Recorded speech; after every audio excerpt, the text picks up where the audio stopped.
O Brahmins, the incarnations of the Lord are innumerable, like rivulets flowing from inexhaustible sources of water. All the rishis, manus, demigods, and descendants of Manu, who are especially powerful, are plenary portions or portions of the plenary portions of the Lord. This also includes the Prajapatis. All of the above-mentioned incarnations are either plenary portions or portions of the plenary portions of the Lord. But Lord Sri Krishna is the original personality of Godhead. All of them appear on planets whenever there is a disturbance created by the atheists. The Lord incarnates to protect the theists.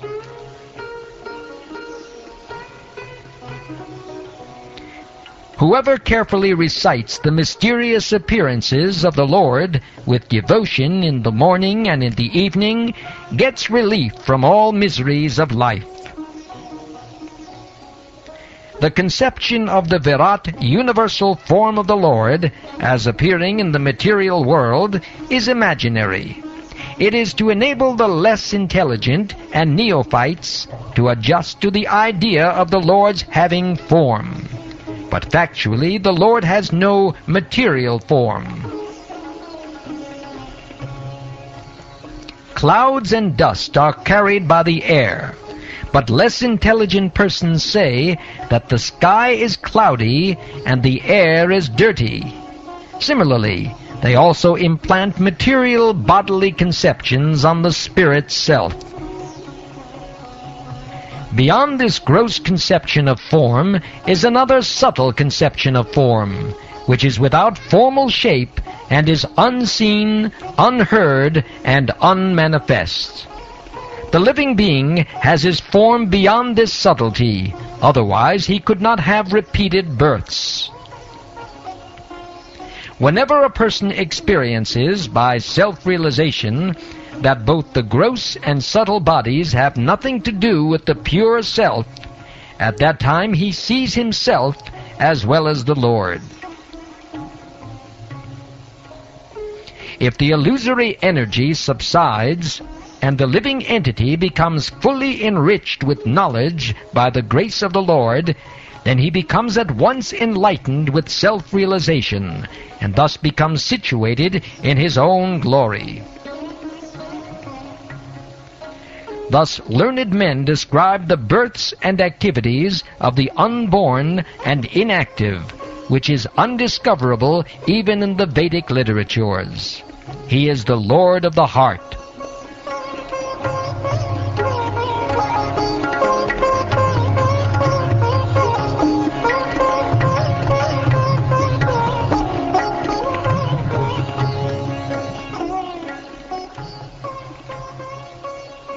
The Lord, whose activities are always spotless, is the master of the six senses, and is fully omnipotent with six opulences. He creates the manifested universes, maintains them, and annihilates them without being in the least affected. He is within every living being, and is always independent. The foolish, with a poor fund of knowledge, cannot know the transcendental nature of the forms, names, and activities of the Lord, who is playing like an actor in a drama. Nor can they express such things, neither in their speculations nor in their words. Only those who render unreserved, uninterrupted, favorable service unto the lotus feet of Lord Krishna, who carries the wheel of the chariot in his hand, can know the Creator of the universe in his full glory, power, and transcendence. Only by making such inquiries in this world can one be successful and perfectly cognizant, for such inquiries invoke transcendental ecstatic love unto the personality of Godhead, who is the proprietor of all the universes, and guarantee cent% immunity from the dreadful repetition of birth and death. This Srimad Bhagavatam is the literary incarnation of God, and it is compiled by Srila Vyasadeva, the incarnation of God. It is meant for the ultimate good of all people, and it is all successful, all blissful, and all perfect.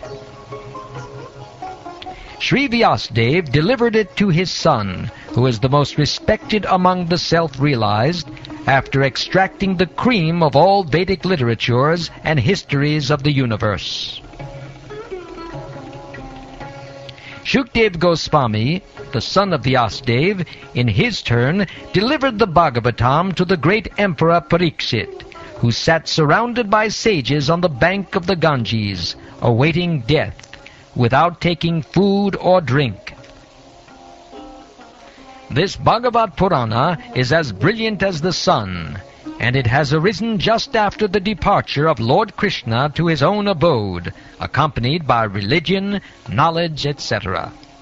Persons who have lost their vision due to the dense darkness of ignorance in the age of Kali shall get light from this Purana. O learned Brahmins, when Shukdev Goswami recited Bhagavatam there in the presence of Emperor Parikshit, I heard him with rapt attention, and thus by his mercy I learned the Bhagavatam from that great and powerful sage. Now I shall try to make you hear the very same thing as I learned it from him and as I have realized it.